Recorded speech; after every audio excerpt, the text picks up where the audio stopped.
I can't really remember. I went to Catholic schools, and I remember the nuns telling me that that I was fortunate because I had my cross to bear already, and that and I didn't understand what that meant, and because I never really went through big kind of distress about it. I remember in school, the kids being intrigued with, pushing me in the wheelchair and kind of fighting over, oh man, I get to push him, no, I get to push him. So that was nice. I remember, being in the hospital, and then them coming in, they put all these pipes and things all over my bed. They attached this stuff, and I thought, wow, this is really cool. And it turned out it was for traction. And so they drilled holes in my knees and ankles, and then I was suspended almost, tilted the bed up, and they put these big weights with all these pulleys. And it was extremely painful. And that I remember very well. It was excruciating.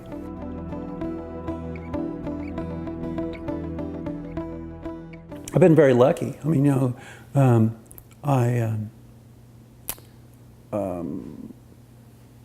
People have been very nice to me. Special things. Really kind of all my life. Things have just kind of fallen into place. I think I was treated just as normally, as can be. Of course there were things I couldn't do, but there were things that I could do. I'd go to the hospital things, and I went to convalescent things, after I had surgery, and I would be in there with a lot of other kids, disabled kids. And a lot of them had gone to special disabled schools. And that was awful, just finding out what their thing was like. The nuns, they were wonderful, but they were scary too. They didn't take, they didn't give me any breaks. If I couldn't do something, they would figure out something that I didn't like as well as what anybody else didn't like.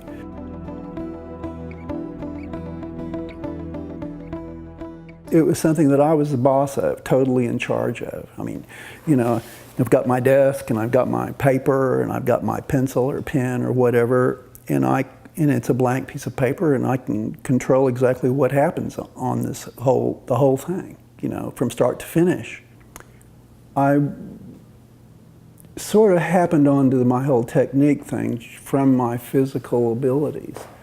I couldn't, like when I would do charcoal, by not being able to lift my hands up, when you rub your hand over it, you're smearing the whole thing. Mm-hmm. Same thing with pastel. Oil painting is like painting with peanut butter, and it's like you touch that, and then you touch this, and you touch that, and next thing you know, you're covered in this stuff.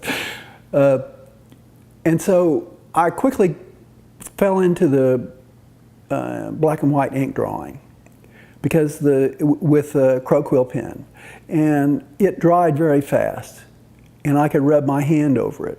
Instead of doing a pencil sketch beforehand,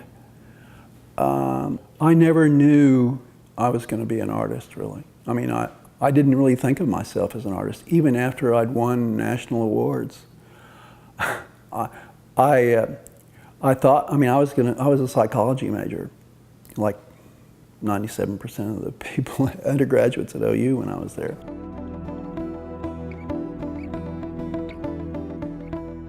This is a bad story, but my uncle at my sister's wedding, and she got married, I think when I was a junior in college.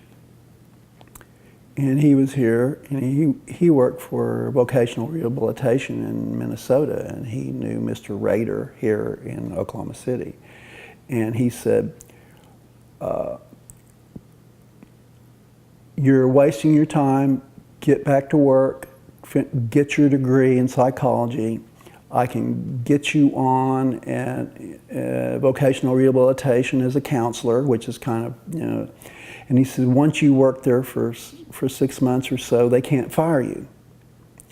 And he says, you won't like the job, but stop doing this stupid art stuff and do something that's real. Nobody enjoys really what they're doing for a living. And, you know, he was just kind of, you know, he was telling me how it was. And I said, Uncle Dick, you have really, really helped me a whole lot. This is the best thing that's happened to me. And so when I went right back to school, and I changed into the art school. And so I got a degree in drawing and printmaking. And I decided I was going to be an artist. That he maybe didn't realize which way he was pushing me. When I got out of school, when I graduated from school, you know, I made over $50,000 my first year. You know, just by painting, just by doing stuff.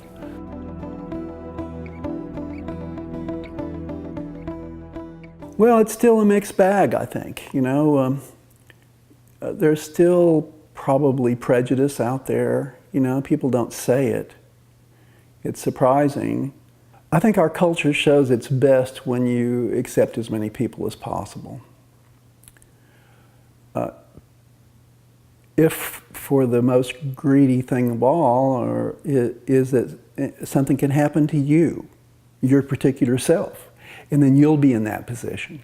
You know, you should be a lot more accepting and sympathetic and empathetic.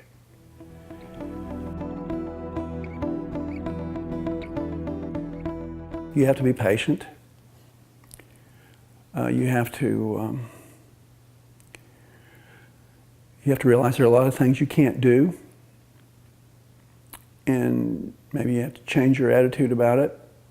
You can't be frustrated or mad or angry about it. I mean, you can, but it's not going to probably really do any good. Like I said, I was very lucky. I know what a miserable existence a lot of disabled people must have, you know. I mean, to be poor and disabled. Surprisingly, a lot of them that I know have such a good attitude.